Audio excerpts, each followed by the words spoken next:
আসসালামু আলাইকুম।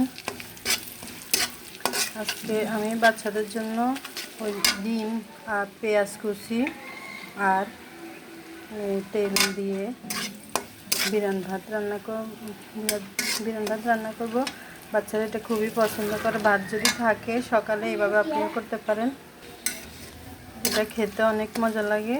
এখন ভাজা হয়ে এসেছে, এখন আমি ভাত দিয়ে দেব।